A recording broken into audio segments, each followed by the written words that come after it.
tell you what, I'm a little hot. A little hot in this mic. I'm hot, but I'm hot in mic.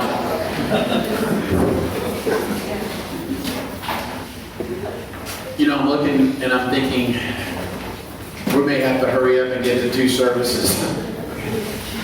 I know we've got that coming. I want to remind you guys, we're going to 2 services starting September. It'll be the second week of September. We're going to 2 services as a church, and I want to continue to just have you pray about that and just to continue to lift that up in prayer. It's going to help out a lot in the seating and everything. And so, praise God that we have that kind of opportunity. God's given us a wonderful opportunity, and He's blessed us, and we're so grateful. This morning, I wanted to share with you guys that this week the week before was awesome. It was one of the best mission trips I've ever been on, and I've never experienced quite the unity. One of the great feelings that you can have as a leader and as a pastor is the feeling of worthlessness. Literally feel like, what am I doing here? Because these guys are rocking it. And there were many, many times on this trip where, one of the things, if you've been around me long enough to know, I'm not your typical pastor who feels like he's got to rush in and knock everybody out of the way so I can sprinkle pixie dust and pray over everybody, because I'm the man of God. We're people of God. You guys, you are ministers. I'm a pastor, that's my job, that's my calling, and I accept that. And that's a leadership, it's also a servantship position, and it's an equipping position. And one of the greatest opportunities as a pastor you can be is standing back in the perimeter watching someone take another person by the hand and lead them in prayer, or share the gospel with them, or grab them and hug them and just say, listen, God loves you, and we love you. That's why we're here. Multiple times I got to experience that opportunity. I'm not going to say any more. I'm going to hand this floor over to the mission team. Brad Richards is going to come up and begin this sharing. And each person is going to get the opportunity to share about what God did. And amen? Good morning, church. So my days consisted of the first 2 days of construction. So it wasn't too bad. I was like, okay, here goes the construction. And you'll have to put it up close to you. You know what? First rebellion. Who wants to? So we did construction. It was great. We got the fellowship with each other. And a few of the orphan kids came by. There's 100 orphans there. And one especially, he's about yay high. I don't know his name. We just like, hey, you want to try this out? So when we're painting, and he's just sitting there watching. So I'm like, come here. So I give him the paintbrush and it's painting. Mind you, there's water on this high. And then there's paint. Right? So you got to dump half that out and then stir it up so it's like watercolor. That's the paint. So like 3 coats made it look like one. But this kid, I give him the paintbrush and I'm showing him how to paint. He grabs it first, he hits. And just these small little things, like we teach our kids at home, like, hey, we're painting, and they all want to paint. Well, this kid sat back patiently and just sat there and watched, and he watched, and he watched. And finally, I'm like, oh, this guy just keep moving and paint. So it's like one of the relationships that you start. And from then on, like that little kid, you see him, he's like, oh, hey, how you doing, buddy? Nice to see you again. And he would accept, and who we were. Oh, that's the guy who's painting. So that was the first one. That was pretty small. So then the next few days, I brought protein for this. Somebody asked for protein powder. So I went to Walmart or St. Louis, got the protein powder. And I brought it in, and the guy, Joseph, he's security guy. So he gets it, he's like, thanks, and we're doing a high five and show hands and all that. And he speaks English. And he invites me to a Haiti gym. So I'm like, oh, okay, I'll go. So I wake up 6 in the morning, and we're running down Haiti streets. Literally jogging, just me and him. Nobody else, no security, no buses, no translators, just me and him. And it was kind of, it was like, wow, I'm running down the streets of Haiti. Whereas last year, it's like you didn't go anywhere without a translator, security, you're on a bus, we got a plan. It was like, we're doing this. This year, it was more like, you know what, we're taking to the streets. We're going to create relationships. And that's the big thing for me this year, was creating relationships. I mean, I had that hardship here. Like, it's hard for me to create a lot of relationships with people I don't know here. But to do it in Haiti was like even harder because the language barrier. So I get down there, we're at this gym, right? I walk in, there's one Haitian there, I can't remember his name, but the guy with Joseph, we're like, okay, so we start working out, and they're looking at me like, you know, this Blanc here, it's my guy. So we get to doing things, and I'm teaching them new things, you know, personal trainer, that's what I do, so I'm teaching them different things, and he mentioned one time, oh, you're killing me, you know, because we're doing these workouts, and then everybody else starts to do them. And by the time it was done, there was like six Haitians and me in there. And mind you, this is it's maybe a little bit bigger than this right here, where I'm at. Chickens over here, banana tree over here. I don't know if anybody's seen pictures on Facebook. Banana tree over here, tore down bench, some weights. They got little clips and metal things, chains. They got wheel hubs and rotors for tied to chains. And they're doing these chains. So we got all this going on. So I'm creating these relationships. It took 2 days to go in there. The third day I went there, we went with another Haitian guy. I can't remember his name either. There were so many different names. But we went down there, and that's when we really started talking, like actually really started talking. So he mentions, you know, I'm talking, oh, so you go back and forth? He said, yeah, I go back and forth. I go to Miami, and I come to Haiti. I'm like, okay, that's great. And I said, well, which one do you like better? And he caught him in it. And he knew, you know, from the mission and believe in Jesus and all that. He goes, well, to be Christian, I'd rather live in Haiti. He said, you can't be Christian in the States. He said, you just can't do it. And I'm like, what do you mean? And he says, oh, it's too much temptation. The party, the girl, drinking. He says, I go there, I party, and I do this. And I said, well, why? And he goes, and I go back to Haiti. He goes, I can be Christian here. I said, so, you know, I said, listen. And just started the mentor, I said, you got to be willing to stand alone. You got to be willing to stand up for your beliefs. I was like, you can't just follow the herd. So I started preaching to this guy. I'm just like, you know, it's easy for us to go out here and hang with the big crowd, go to the bars, and do all the stuff. And yeah, it's easy. We drink and the girls. And I'm like, no. Here's what I said, you, follower of Christ, you believe in Jesus right here in your heart. Right? He goes, yeah, Jay-Z's right here, Jay-Z in my heart. And I'm like, okay, then you need to stand alone. Even if it means them laughing at you, them not coming with you or asking you to come with them anymore, because you being by yourself, standing alone, is more important than you going out, wasting your life on all that negativity. And you know, it kind of hit him a little bit, and he just kind of thought about it, and so it was a good moment for me. So that was the Haiti gym, and it was just good to create those relationships and then kind of pour into them a little bit. The next big one for me was the House of Hope. We had 2 little boys, or actually it was like 3 of them by the time we were done. But they were playing these little racquetball, and these kids are quick. I mean, they're maybe, I'd say, range from 7 to 12 years old, maybe. And they don't have fathers, they have mothers. So we're out there, we're playing ball and basketball, all this stuff. So I got these 2 or 3 kids playing with me. So I got one on my back, I got one chasing me around, one kicking me in the leg, and then I got the next one on my back, and we're trying to shoot this little ball through a basketball hoop. It has no backboard. So, you know, here we are there, and I'm looking for the backboard. So it just keeps flying. Well, then we just start playing like soccer with this thing and keep away. And what was inspiring about that is just the look in their eyes. You know, they look at you and they're like, wow, this guy's pouring into me. He's showing me that attention, that affection. Because I don't know if they get that. You know, I don't know if they get that attention and all that affection that we get for our kids here. You know, they're obviously in an orphanage, and you know, everything's said, do this, do that, and they can be. So being able to pour in them a little bit and show that affection and create those little bit of relationships in that little bit of time was pretty awesome for me to do, and regardless of the sweat. And I had to sit down, you know, after about 45 minutes of playing with them, I'm like, I'm done. And then they come over, they're like, you okay? You okay? You know, like, to me, come on, you okay? They throw the ball, I say, come on. They're like, no, you go play. You go play with Mark. He's got all the energy. And then, so we had that going on. And then the one that was pretty special was down at the Grand Moon. And we go down, I think most of them go down to like for spa day. So, most of the girls would go down, they would do the nail painting, the washing the feet, the washing the hands, the lotion, all that stuff. So us guys go down, we got balloons and balls, and we're like, hey, we'll play balloons and balls, or we'll just hang out. So I'm standing there and I'm watching, okay, there's a girl, there's a girl, there's a girl, we're all getting down, oh, paint the nails, and there's this lady just sitting here. Beautiful old, Asian lady, just, I'm like, whatever.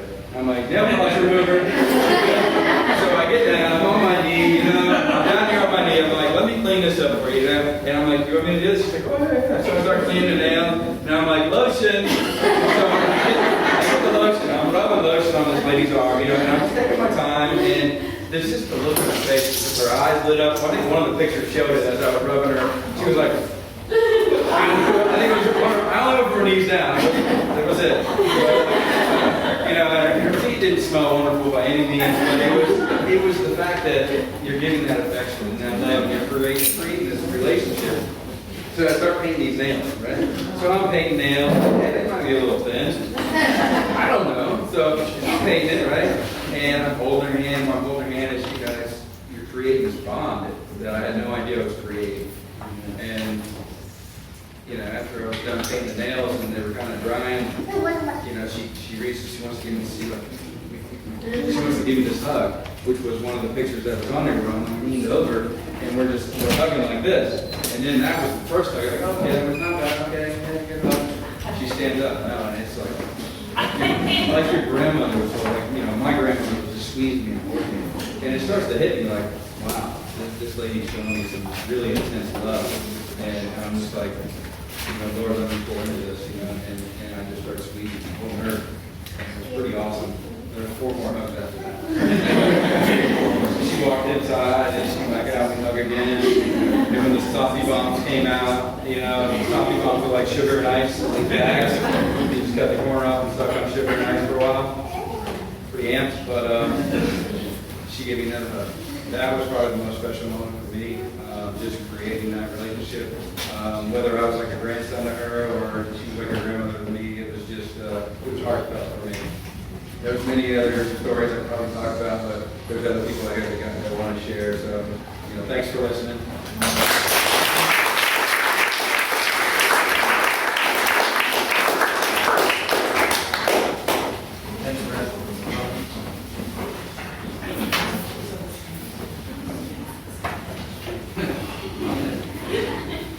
I don't think I need a loudspeaker, so I can go over that. First off, the first thing I have to say is that anyone in this room that thinks they're a Christian or wants to improve their life and change your thought, you have to go to Haiti. Amen. It just changed me. I mean, I'm 78 years old, and you think you know it all. When you find out you don't, you find out that you don't know your religion the way you thought you knew it. It's a different story over there. And I would advise anyone that can afford it, if you're young and you really want to be something in life, just go to Haiti. It'll change you. It'll make you different. When I came home, I get a little emotional because it had such an effect on me. That has changed the way I feel, the way I live, the way I think, the way I express my compassion, the way I express my love. My wife, because we're so lucky, we are so lucky. I've taken a cold shower every day since I got home. This morning and water is so precious in Haiti. They have no water. So when you take a shower, think about how much water you're using. Not because, you're wasting water. Think of Haiti. They have no water. Those people have no water to bathe in. They have no water to drink. They have no electric. All these things really affected me and changed me. So not only did I have a great time in Haiti, and most of the time I spent with young people, One morning I got to go down and feed the disabled children. And I tell you, it was the most rewarding experience I had, or one of the most rewarding. I had something. But I got to feed little Caleb, the little child that was left abandoned. And they brought him into the mission. And he is the most beautiful child. I mean, the kid is so handsome, you know. And he was very malnourished when he came in. So they give you this big bowl of whatever it is. I don't know what it is, but It's like porridge. it's like porridge, you know. It's really healthy because they put everything in there to make this child grow and make him develop. And it was very hot. And I know from experience, that you don't want to put anything hot into infant's, I don't know how old he was, but he was maybe 3 months, 4 months? He's 5. 5 months? He's 5. And he's 2. 2 years old? He's 2. He looks. He looks like a 3-month-old, you know. You know, they could be 3 years old. There was one child there who was 3 years old, the same as James, my great-grandson. And he was so small. He was like 3 months. He looked like he was, and he was 3 years old, like a believe it. But anyway, get to Caleb, you know, he just loved to eat. And I did a little scoop around the edge, but I didn't want to give him anything too hot, you know. And I put it in his mouth and go like that. I mean, he leaped forward every time. I mean, there was no trouble feeding that child. You know, like, I know when our kids were babies, we had a hard time feeding them. They would spit it out and we want to eat and all that, you know. This kid, boy, I got down to the back bottom and I'm screaming and get him a little bit. I mean, that was really fun. Then I met this other fellow who, his name is Stefan, I think. And he's big and strong. You know, he's a big man, but he's a child at heart. But a nice guy. And we were playing ball. The ball that he had was like a round plastic thing. I don't know whether it was his or whose, but he would roll it. And Brad was trying to kick it and throw it back to him. And Brad went away and did something else, so I started playing with him. Well, I played with him. He was tough to beat, but I was pretty good on my feet for my age, and I got it back to him most of the time. But then he started throwing it. And I would throw it back to him. I don't want to throw it real hard, you know, because you don't want to hurt him. Even though he's a big guy, you don't want to hurt him, so I throw it. And he'd wing it back to me. Well, a couple of ones he won. When he winged it back, I had to bend over real far to hit it, and I thought something different. But I ran into him quite a few times, and one day we went to the church, and we all had to get dressed, you know, we had decently headless, and then go over to the church, and then go to the pew. And it was all in French, which I didn't understand a word, and they were singing all these songs, and I was trying to sing. I just sung the melody, I didn't know the words. And I sat down, and who sat next to me was Stefan, you know. And he sort of like leaned over, and I grabbed him, you know, and get him up. We sat together, so that was really great. And then when we went out to build the swings, Stefan was there, and he went along with us, because I think they get more than he works, you know, does a little work. And he's carrying these 80-pound bags of cement down the path from the truck, because, you know, you can't park, you have to walk down a narrow path. And he's carrying them down. So that was very important too. And then we went out on the street one day, and we were told not to give money to the people, because then it starts a big mess, you know, that everybody starts coming. And so this young fellow, I guess he was about 12 years old, he walks up to me and he says, "Can you give me $1?" He could speak English. He was you know, pretty sharp. And I said, no, I don't have any money. I said, I gave all my money to that. So I gave all my money to the church that I had in my pocket, and I did whatever I had in my pocket. I just put it in the church. So I started to talk to him, and I said, did you ever think about what you're doing? Asking people for money and trying to get things out off of people, you know, because he was pretty sharp. He had pretty good lingo. And I says, you know, what you ought to do is go up to people and say, can I do something for you? I said, did you ever think about you have to give to receive? I said, I'm sure there's people in town here, an old lady or something that needs somebody to go to the store or maybe sweep out her place or, you know, pull some weeds around the house or something, you know. I said, the way you have to act in life is you have to give. And the more you give, the more you give back. I said, you give 1, you give back 10 or 100.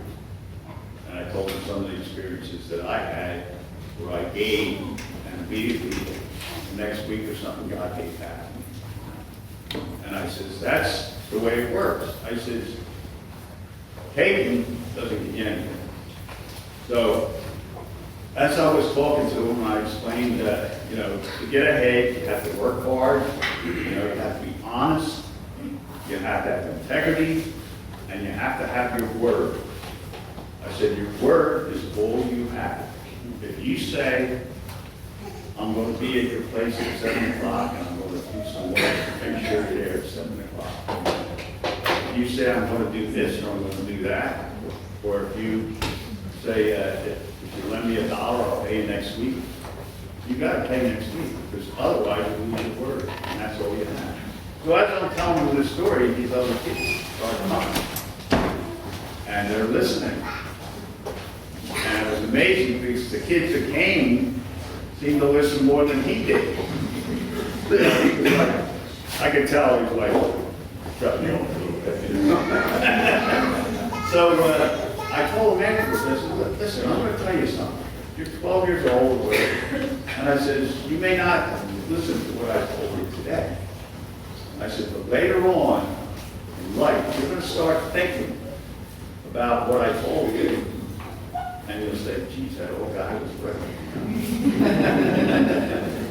So I had many great experiences over there with the youth. Some of them I could tell you, and some of them I'm not going to tell you. Because, you know, I just feel like it's something that I just don't want to speak about. But I'll tell you one thing, it really changed me. And that's important, you know, because we want to get closer to God. I especially do, because I'm going to pretty soon meet him. Be ready, you know. And that's it. And you got to be ready too, because you never know when God's going to call you. You know, you may think, well, I'm, you know, I'm rural, I'm strong and all, you never know. So you got to be prepared. And the best way to prepare yourself is just do the things that I told you.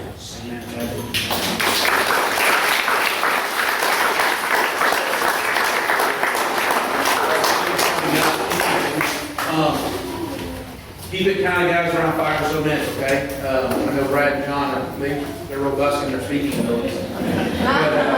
But, you there. Also, I wanted to say something about John. 79, almost 79 years old, going to Haiti. That challenged me to the max. He was there every step with every one of us, and sometimes even ahead of us. So, man, I'll tell you what, you say, why don't you hold to Haiti? Cool. That's what I'm.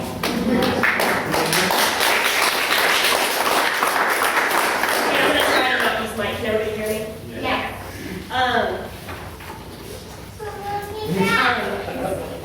I don't have a whole lot to say, but you know, the whole time I was there, I was trying to look for that moment where I felt like God was going to use me, kind of thing, and I couldn't find it. And when I got home, I realized that God was actually trying to show me things while I was there, so that when I came back home, I could use those things. That it wasn't necessarily had to be this big moment that happened. It was actually the moments that happened among my team members that affected me the most. I think the biggest thing that I took away from going there was that over in Haiti, when you're over there, you see brokenness, you see poverty, you see it so easily, you know, it's so in your face everywhere you turn. And the biggest thing that I took away is that we have that same brokenness down here. It's not necessarily in the same realm like theirs is. Part of me almost thinks it's a little bit worse because we don't see it as well over here. We kind of have like this film over our eyes. We have a lot of distractions, a lot of things that keep us from seeing all the brokenness. And I think that was the thing that I took away the most is that, yes, we can be missionaries over there in Haiti, but being missionaries over here is just as important. And if not more important, because we're here every single day. And there's so much brokenness here in the United States that we can, help to redeem. The mission over in Haiti has a saying, rescue, restore, and redeem. And I think that we can bring that over here to where we live. That it's so easy to go someplace and be this person and pour into these people, but pouring in over here is, I feel like, a really important thing to do. So that's what I'm going to take away from everything. Also, through watching everybody and seeing their stories, it really helped me realize that when you're obedient to God, God can bless you in mighty ways. One of the girls that was on our trip, she was obedient to God. There was something that she didn't really want to do. She didn't want to speak about some things that were hurtful in her past, but she did it. She was obedient to God. And God rewarded her greatly the next, I think it was a couple of days afterwards. She got to experience a baby that was born over in the birthing center. And the parents asked her to name that baby. And so she got to name that baby her name. And so it just goes to show you that if you're obedient, God can bless you in mighty ways. And also, the other thing that I saw over there was one day we had a vacation Bible school, and the first day that we had it, I think we had maybe like 80 kids or something like that. The second day we had vacation Bible school, we had 180 kids, and it was pretty crazy. And it was going really well until the end. We had some kids that were being kind of dishonest and doing some things that they shouldn't have been doing, and it actually shut down our BDS. And it was really, really disheartening and sad because we weren't able to give out the peanut butter sandwiches that we wanted to give out to the kids. Because if you do that, then you're kind of condoning the disobedience, which was really sad because we wanted to be able to give out those sandwiches because they didn't need those sandwiches. We were all very, heartbroken by that. And so it cut our morning short, and we actually went ahead and went and did some other things. But when we were going to do some other things, we actually saw this lady that we had seen the day prior. It was an older lady who was walking down the street. She had some really bad knee problems, and John had told her to come to the mission. And she said, well, I don't know how I'm going to get there because, I have bad knees. He said, well, just come to the mission and we'll help you out. So we got to see this lady. The next day she actually came, and they actually gave her some medicine and all of those things. So we would have been able to see that other thing happened. So I guess just remembering that even though bad things happen sometimes, God can take those bad things and use them for His good. And just taking that away. So, whenever you're feeling down and out and bad things are happening, just remember that God is still there and that He can use those horrible things that are happening to you for His glory. So,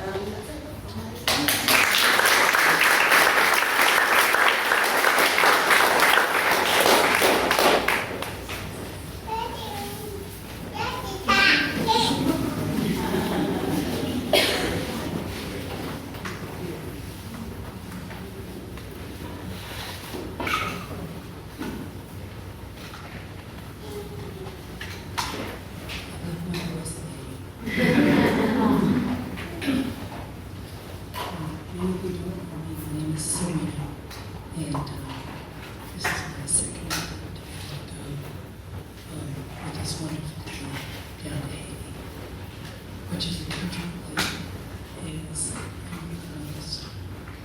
Well, you know, people heard about Haiti, but if you've never been there, then you don't know what it's about.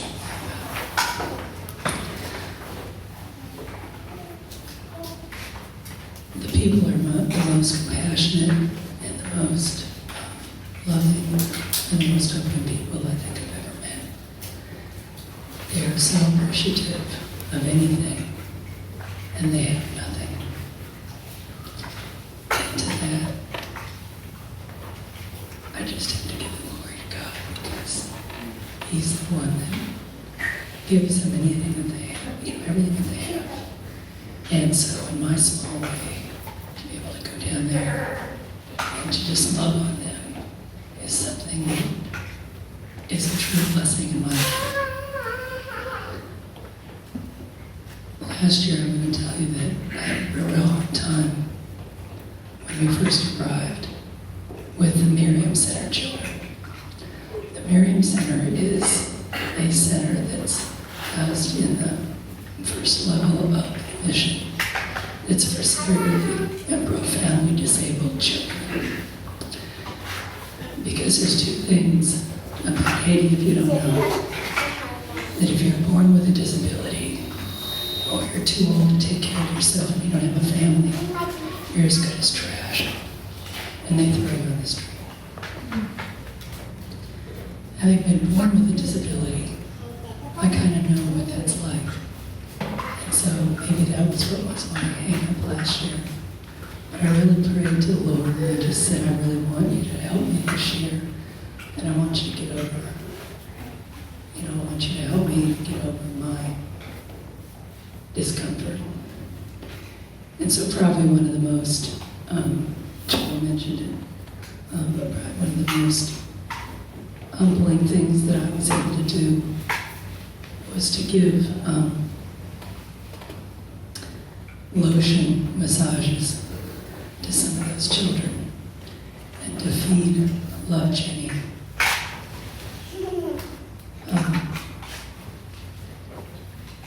Also, as Brad mentioned, probably the most humbling things for me is to sit on the city street and to actually have women put their feet up on my thigh so I could paint their nails. Who knew that nail polish was a ministry in Haiti? Pretty remarkable, actually. There's a small little bottle of a colored substance that you put on your nails, and it changes the world. But probably I think one of the most profound things is when Alana had Akshawi told me about the Redeeming Gifts program, I said, I'm absolutely in. And so I had my friends start to collect magazines for me and cereal boxes and cracker boxes. Being able to work with those women was probably one of the most rewarding things in my time down there in this trip. Because I tried to saddle up my side to probably the hardest woman that I thought you wouldn't want to mess with her on a night in Haiti in any street there. She had a mohawk and some French braids on the side of her face. Pretty darn incredible woman, very, very strong. She just had a heart of gold. And to know that these women are changing their lives by making magazine So I just thank this team for allowing me to come, and thank the Lord for allowing me the means to be able to get to this country, which means a whole heck of a lot to me. Thank you very much.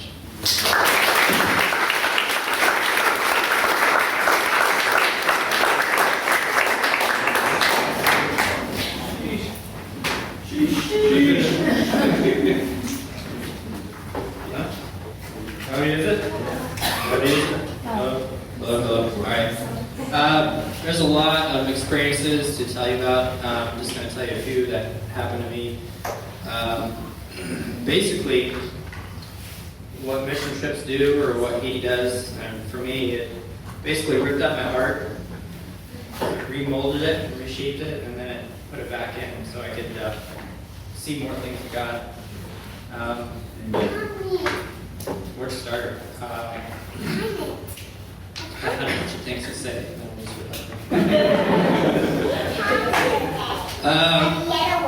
What Haiti does, it basically strips you of everything that you've come to know here, and it just leaves you with God, the terrain there, the people there, and it just forms experiences. And once you get stripped of like things in this world, you start to just focus on what's important, and it's God, first of all.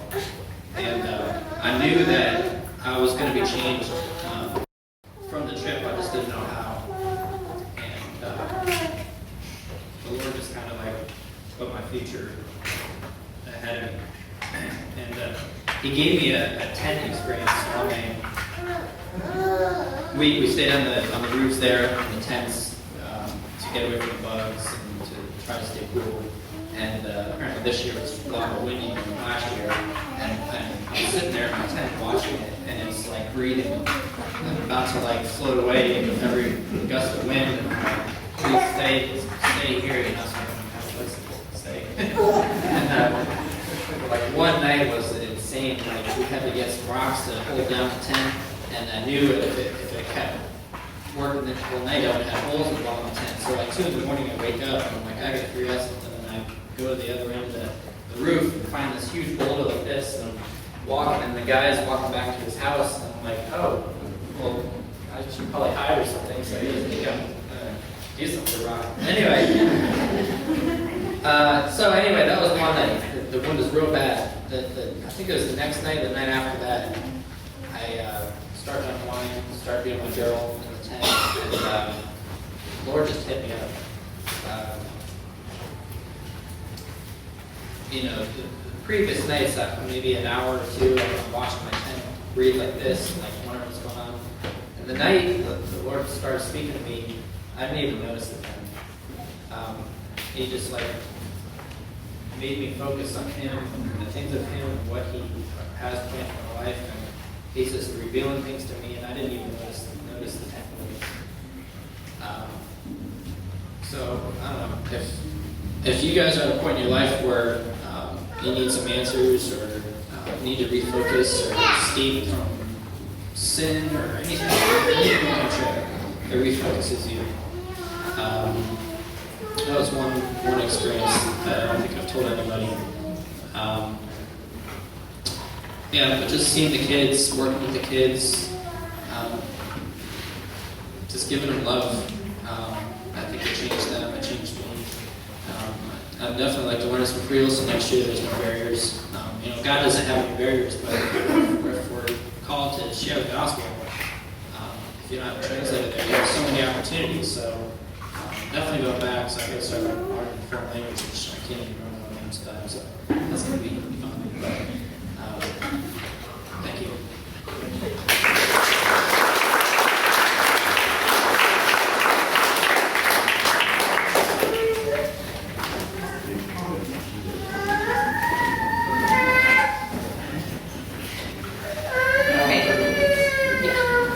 This was my first missionary trip to Haiti this year. For me, I wanted to go last year, but it just didn't feel like the time was right. And then this year, the time was right. And so I really felt that it was something I needed to do. I really felt that God wanted me to be there. I didn't have any problems getting the money together. It all just really fell into place. Except for me being in a foreign country, it was going to be not very my place. I knew I was supposed to be there, but I didn't know why I was supposed to be there. And I, like you, was in the same position. I kept waiting for this thing to come and this thing to happen. And I'm thinking, I'm an owner of a preschool, so me being with children is not unusual, and me loving lots of children is not unusual. That comes very easy for me. That's just what I do.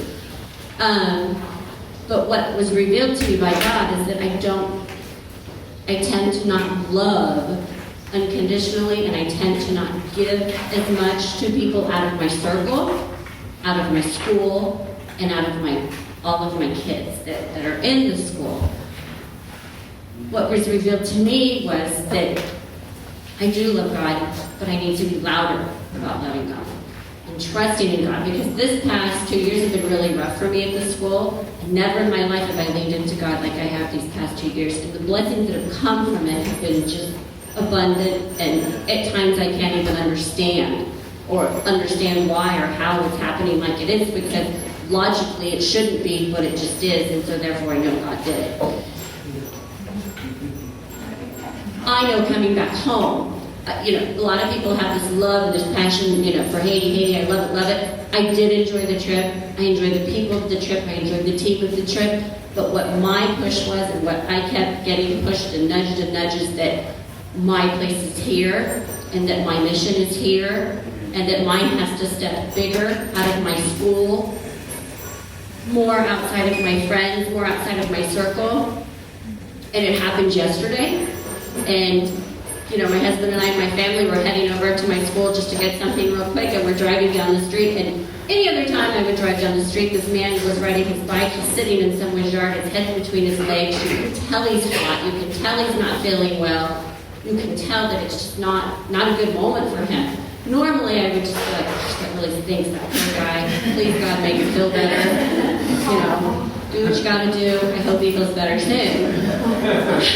Not very nice, but it was normal. Now, if he was in my yard at school, it would happen. Once again, it was not in my box. It's someone else's yard, a street I drive twice every day.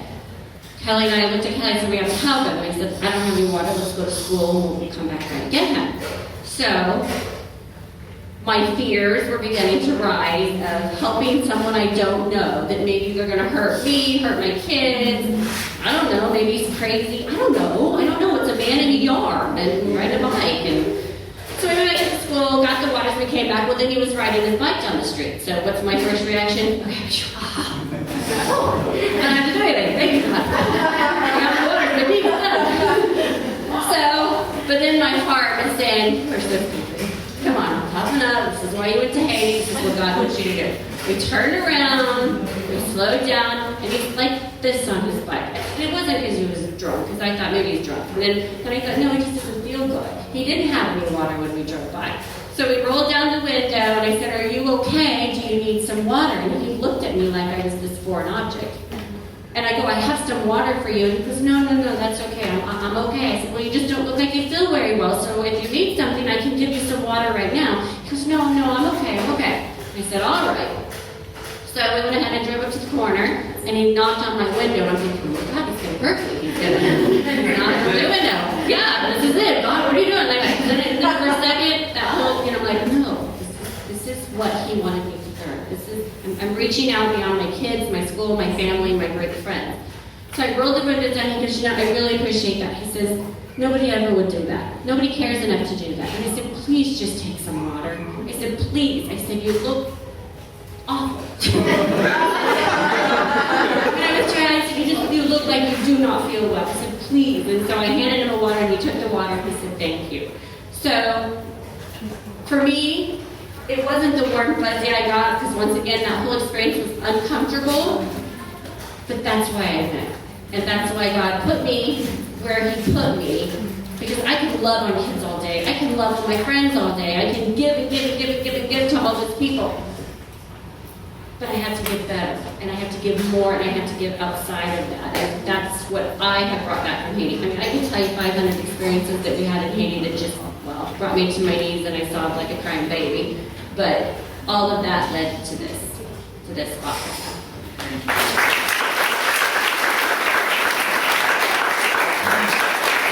While Karen's coming up, I want to say, this trip's a $30,000 trip. You know that, right? It cost the team $30,000, God, it cost God $30,000 to do this. And you say, why not just pack up the $30,000 and send it to Haiti? And I'm going to tell you something, that is exactly why. You heard why right there. A change of place and a change of pace will create a change of perspective. You minister there, and we do a lot of great things, but you come back with that as well, and that's the point. I mean, it's just to change, it's to see your life being changed as you're helping God, working, God using you to see other lives change. Amen? Okay, this is my second trip to Haiti, and I knew it was going to be different. No mission trip is ever the same. Last year, I was at a different place last year in my walk. I was at it spiritually, just at a really dry point in my walk. And this year, again, it was just totally different. As a team, I feel like the unity was there. We started off praying around the mission as a team, and I feel like that was really, really powerful as a team, just praying around the mission. If any of you guys have read The Circle Maker, it was that around the mission, and I felt like that was very, very powerful as a team. That really, that for me was really deep. So there, I feel like the unity started off there. And then for me, just God kept speaking to my heart about eyes. Just my eyes need to be open to the things around. It's easy in Haiti for your eyes to be open because it's right there. But the same here. And then touch was another thing. It seems like it's simple there in Haiti. I got to do some different things this time. The ministry back last year, it seemed like we went to go do our mission, and then we were done after we finished, but we didn't stop this time. We just kept going and going and going. It was really awesome. But this time I got to do some therapy on the children. That broke my heart. Got to rub lotion on them, and they're really tense, and got to rub lotion, and they just fell in their chairs, like they were actually sliding down, and I had to let them back up. And me and God just had this moment, and I started weeping, just sitting at His feet, and I realized like that's what it's like in my life sometimes when I just tense up and I don't come to Him, when I don't sit at His feet, and I'm tense, and I can easily give everything to Him, and He'll take care of it. And I just started weeping. It was a good God moment for me. Then there was another time at the Grand Moon where they were doing pedicures, and it was a time of celebration on one end of the room. And then on the other end of the room, there was this guy, Israel, and he was hurting. He was in severe pain. He has cancer, we found out, and he was crying out in a lot of pain. And me and Bev went over, and we were trying to make him somewhat comfortable as much as we could.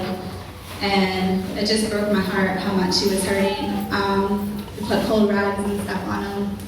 But right there is just a visual reminder of me that one day the pain's going to be over, and we're all going to be in a place where there's going to be no more tears and no more sorrow, and we'll all be in that place with Him. So it was just another visual reminder. So the trip was awesome. And again, if any of you guys, if it's meant to be for any of you to go, you'll all have opportunity. So God will provide. So.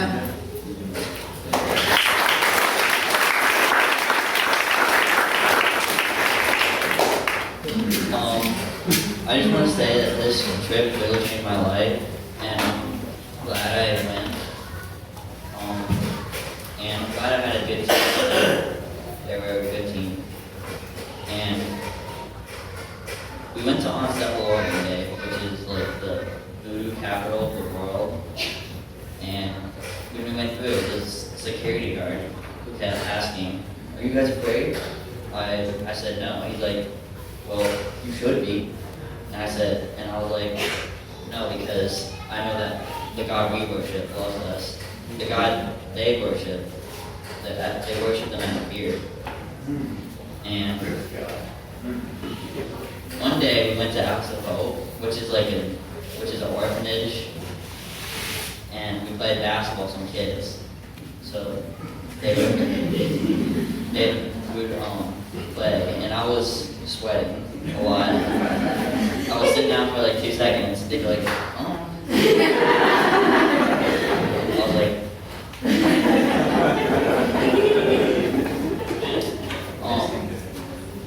and there was this little kid. Well, he was not really that little in age, but he was little. His name was Presney.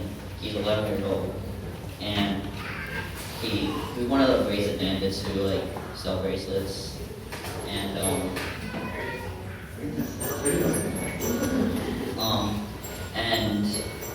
his parents died, so he lived with his aunt who has 6 other kids, and he usually just gets the leftovers that his kids don't eat.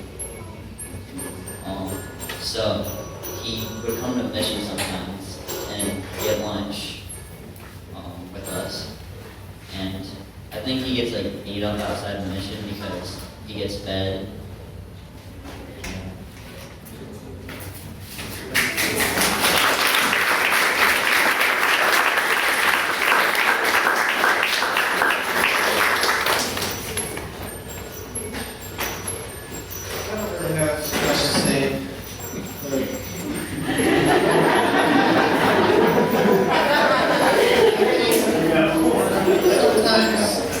God works on the little things.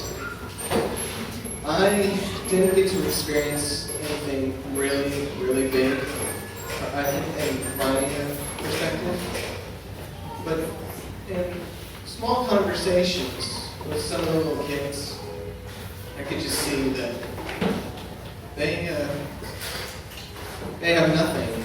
So all they have is their spirit. And they put that into it.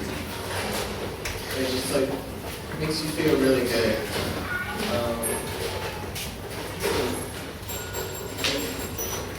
Yeah, I guess that's pretty much it.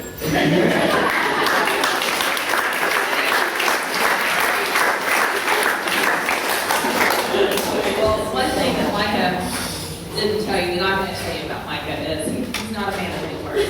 But John talked about he hadn't taken a cold shower or warm shower since he got back to today. Micah went to Haiti last year and has not actually had a warm shower since last year. He showers in cold ever since he came back from Haiti. He has showered in, right? Correctly? In a cold shower. He doesn't want to use the hot water. He's very, very, very careful, but he's very aware of the water, the electricity that we use, those things. So he's not going to get up and tell you those things. The man, he's a hard worker. He goes to Haiti and he works like a man and does everything any of the men do, he does. And so I know he's not going to share that with you. We were last year when we took Mike to Haiti, we were really impressed with just how he was, how he was able to just not let it affect him, but to be able to go in there and work hard. This year, just as equally impressive with our son Caleb, he was one of the kids. He hung with them, he high-fived them, he played with them, he fist bumped them. He was just all over the place with these kids. And we were Paul and I just sat back in amazement at our children and how they're able to adapt to this and not be freaked out because, it's dirty and it's so different from what they're used to. And the kids, even the kids in the Miriam Center, it's hard to feed them. It's hard to feed them, especially the ones that are severe. And I watched Micah feed one of the girls that, I'm not even sure what her problem is, but she's got a lot of problems. severe autism and more than that. But he sat there, she's like a 17-year-old girl, and Mike is sitting there feeding her lunch. And then there's another little girl, Hope, who was walking around, and she reached in and she grabbed her and beat it, like, grabbed it. So Mike was trying to fight on Hope and feed one of the girls. Caleb, you fed Hope. Oh, you fed Hope. And who's another one that she's just got some severe issues. And to watch them just be in there and feeding them was really amazing. But one of the things I wanted to tell you about is, first off, the team. Everybody's talked about the team. The team was amazing. It's just like we just kind of swooped in and everybody helped everybody. There was no pettiness amongst the team. There was no rivalry amongst the team. There was no like superstars amongst the team. We were all one team. We all worked as one. It was just a wonderful unity. We helped each other. We lifted each other up. Everybody had each other's backs. And that was just really amazing to watch. The main thing I wanted to talk to you about was Alana and I planned our VBS times. And so when we got together and we worked it out, we decided that we only have a little bit of time to speak into these kids' lives, and so we really wanted to give them a participation. I mean, that was our main thing. So the first day, we had VBS across the mission, has a church across the street, so we had it across the street. The first day went well. We had about 80 kids, and that was our first day. Our theme was God's love. And we had a really good time. We thought, man, this is going great. We couldn't believe how well it went. Everybody on the team was like, man, that went great. This is great. So then the second day, when we were really going to give them salvation, that's the day we had 180 kids show up. And everything was going well up until the time that it was time for me to share and give the plan of salvation. And the whole time I'm giving the plan of salvation, and you got to remember, I'm speaking in English and I've got an interpreter. So, I'm saying a little bit, and the interpreter's talking, and I'm saying a little bit. So sometimes it kind of gets difficult making sure everything translates over correctly. And there's a whole section of some of the bigger kids making all kinds of ruckus and all kinds of noise. And to the point that I don't even know what to do, but I'm just going on. And so is the interpreter. Emily, I can see her and a couple of people over there kind of trying to get the crowd to the ones that are the troublemakers, trying to calm them down. I just went on with what I was supposed to do. Wasn't sure how much of it heard, but I could tell there was a group of kids here that were listening. But I was giving the plan of salvation. And the whole time that is going on, well, then we decided we were going to break up into small groups after the large group. So we did that. My group, Caleb and I had a group together, and my group went well. We did everything we were supposed to do, and everything went well. What I didn't know was there had been those same big kids that had been being disruptive during the large group, were disrupting during the small groups. I just happened to be up in the corner where I didn't see it, and ever since my group went fine. So when I come in with my group, I'm one of the last groups to come with my kids. All the kids are outside the gates. And so I come in to let my group, I'm holding them, I'm like, yeah, we're gonna go in, they're holding me, they're loving me, we're holding, I've got like 5 kids in this hand, 5 hands in this kid, and so we get to it, and I can't think it was Emily, I'm not sure who it was, says to me, we'll only let the Americans in. So I'm like, oh, okay, so I look at my kids, and I'm like, oh, guys, we'll be right back, you'll come back in, because I knew we still weren't finished. We still had our sandwiches we were gonna hand out, which Alana and I were really excited about doing that, because they just don't get a lot of treats, and that's a treat to them, and that's protein for them that they may not get. So they kind of went in, and my team was just stricken with grief.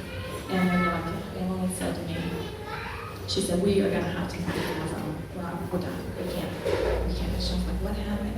Well, those big kids had come in and just completely and totally interrupted the rest of the groups to the point that they were being threatened. I did have one point, I saw a kid that kind of come in and threatened my group, and I kind of got rid of him. But that was going on throughout the rest of the kids in the team. And so they just felt like they handed out those peanut butter sandwiches really long. And we weren't even sure we wouldn't even have enough. We already decided to break them in half, because we kept, more kids kept coming in. We knew we had 120 sandwiches, and we didn't want to turn anybody away. So our interpreter, he looked at us and he said, that's it, that's all you've got, you can't let more in. And we were like, we want everybody to come in. Don't turn anybody away, we'll still break the sandwiches in half. So unfortunately, nobody got sandwiches that day. But we gathered around, our team gathered around, and we prayed. And held hands and prayed for those kids. And each one of us were home. And the thing that got to me the most was our team was so broken. They were so broken. They so wanted to minister to these kids and just felt so defeated that they couldn't minister. And we couldn't give them those sandwiches. And I watched as my team members, tears coming down their faces, just because they so wanted to minister to these kids. And that, both my heart was broken, and at the same time, I was so disappointed too. But yet my heart was also so thrilled to see the love that my team members had for these kids. So we went back to the mission, and we're just all just kind of feel defeated. And we came and we told Paul and Brad and Micah and some of the men had not come with us. They were building the shutters for the kids in the Miriam Center. They didn't have any shutters on their windows when the rain would come in. They would just get soaking wet. And you're talking about kids that can't move themselves. They just lay on mats. They can't move themselves. So if it rains and nobody is realizing it, they're just laying there getting rained on. So they were building shutters. So they didn't know what had happened. So we came back to the mission and we told them what happened. We were just so defeated. And Paul said, he said, there was something that I don't know why I didn't register before. He was so out of money. He said, of course you had distractions. Of course you didn't get to finish. You know why? Because if you were given, you weren't talking about Noah's flood. You weren't talking about Moses crossing the river. You were talking about Jesus and his blood and the difference between them going to heaven and them going to hell. Satan did not want you to do that. He was there giving. That was his working. And I was just like, oh, he is so right. I didn't even put the two of them together. The next day, we were able to take the kids out. We had a soccer. We had been given a soccer ball that has all the colors, red, blue, green. You know, the red for the blood of Jesus, the black for sin, red for the blood of Jesus, white for Jesus makes sure cleanses you and makes you keep your heart pure, so forth and so on. We had this soccer ball that had all those colors on it. We took that with us, and we were going to go and take the kids out to play soccer. So the next day we were able to do that.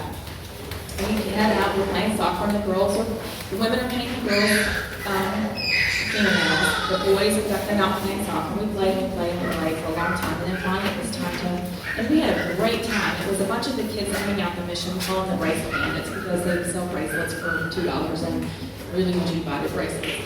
And so we were playing with them, and we had built relationships from last year to this year with these kids. And we really loved them and had a heart for them and wanted to spend time with them. So we got done with playing soccer, and so they're all sitting around waiting, and we had Mark come because we decided after the day before we needed a man to give the salvation. We just felt like that they just needed a man because a lot of them don't have men in their lives to stand up. So Mark came and he had the ball, and the kids are all sitting down and they're being very quiet. He gives them on the salvation. We've been there a couple hours and we had no problems. All of a sudden, he is right in the middle of, Jesus wants you to come here and your life. And this woman comes and Creole is ranting and raving at her child that was in our group.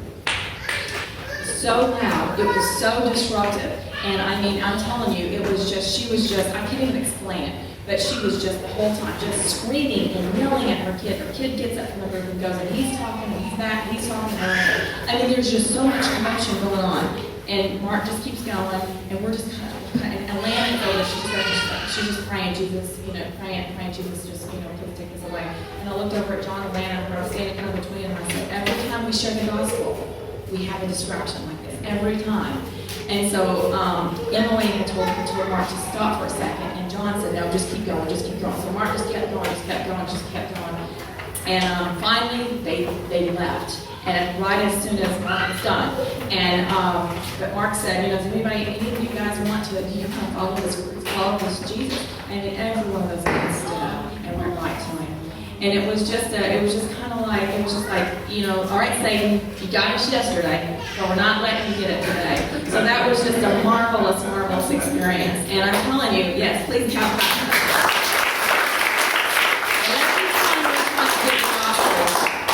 We had major distractions, and we knew the enemy was working against us.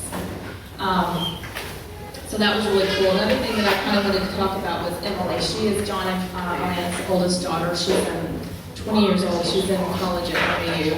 She's there as a summer intern, she would have got to be our intern, so that means she did it for a year. And I just want to brag on her. She's not here to hear it, but what an amazing, amazing, amazing girl. I mean, I knew she was. Known her for a while. I knew she was amazing. I knew she was good. I knew she was a godly woman. And I had seen it in action. I had never seen her in that kind of action, that kind of atmosphere. And we were all just amazed at how she did. I mean, she never let us sit. Even if we had, you kind of go with your agenda and you kind of do what you do. But even when we were just sitting, not doing anything, she had ministry for us to do. Okay, we go over here, okay, we go visit this person over here. I mean, she just kept us, we just were all constantly ministering when we weren't sleeping or eating. And she was amazing. And I just want to say, I was we all were just so proud of her. And she did such an amazing job. And I just couldn't believe it. I mean, just what an amazing, cuddly young woman that girl is. So.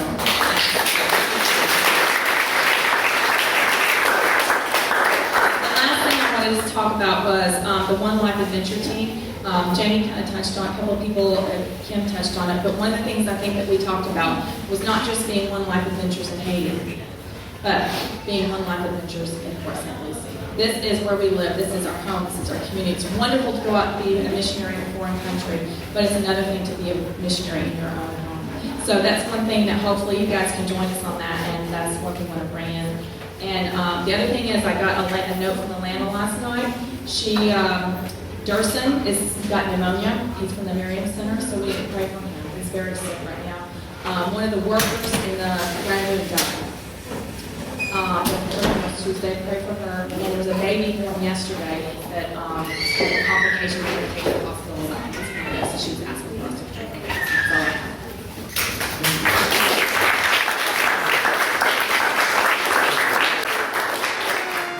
Here we go.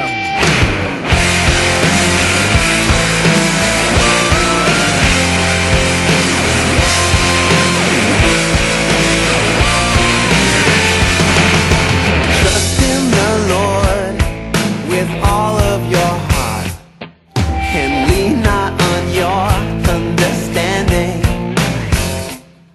In all of your ways, acknowledge Him, and He will make your path straight. 'Cause this is the adventure you were born for.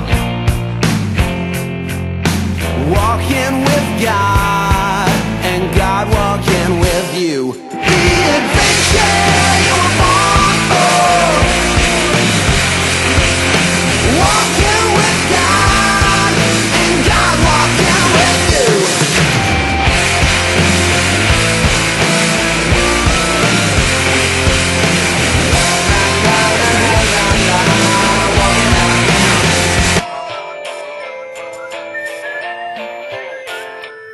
So in all of your ways, acknowledge Him,